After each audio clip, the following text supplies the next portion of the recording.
बिरसा मुंडा, जिन्हें उनके अनुयायियों ने धरती आबा भगवान बिरसा मुंडा के रूप में पूजा।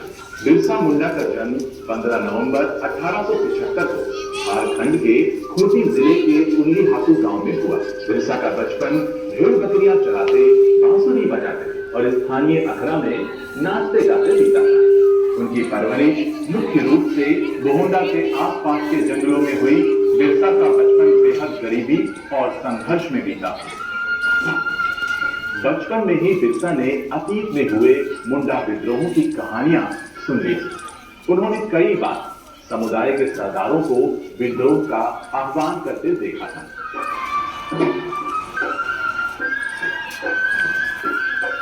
बिरसा के समुदाय के लोग ऐसे स्वर्ण युग की बात किया करते थे जब मुंडा लोग दीपुओं के उत्पीड़न से मुक्त थे।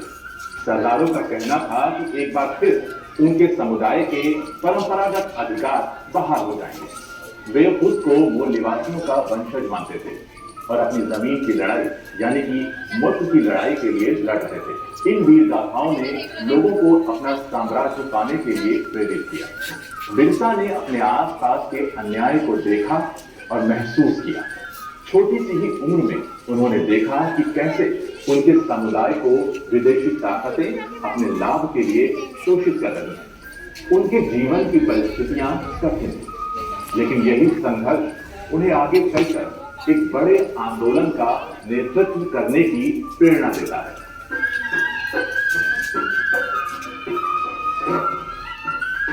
यह वो समय था जब ब्रिटिश शासन का प्रभाव तेजी से बढ़ रहा था और आदिवासी समुदायों को अपनी ही भूमि और अधिकारों से वंचित किया जा रहा था।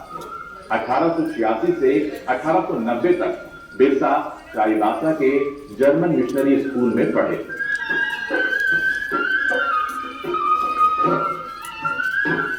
बाद में मिशनरियों से मुंडा सरदारों का संबंध विच्छेद होने के बाद बिरसा का मिशनरियों के प्रति विचार बदला और वे मुंडा सरदारों के साथ उनके आंदोलन में शामिल हो गए।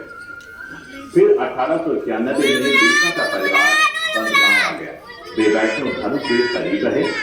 उन्होंने जनेऊ धारण किया, गोकशी पर प्रतिबंध लगवाया और शुद्धता व दया पर जोर देने लगे। बिरसा ने मुंडाओं से आह्वान किया कि वे शराब पीना छोड़ दें, गांवों को साफ रखें और डायन व जादू टोने में कतई विश्वास न करें।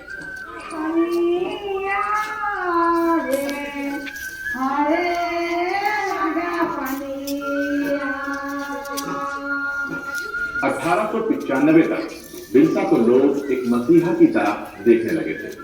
दूर दराज से लोग उनके पास अपनी समस्याओं के निदान के लिए आने लगे थे।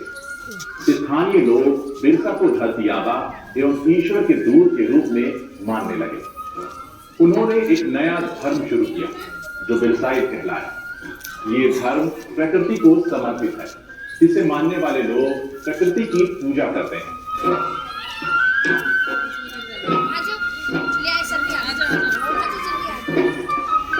को मानने वाले अनुयायी हैं। यहीं पर बिरसा ने महसूस किया कि उनका समुदाय विदेशी मिशनरियों और जमींदारों के शोषण का शिकार हो रहा है।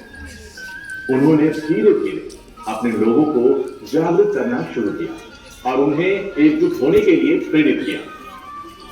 बिरसा ने आदिवासियों के अधिकारों के लिए संघर्ष का बिगुल बजाया, उलगुलान यानी विद्रोह का आह्वान किया। उनका उद्देश्य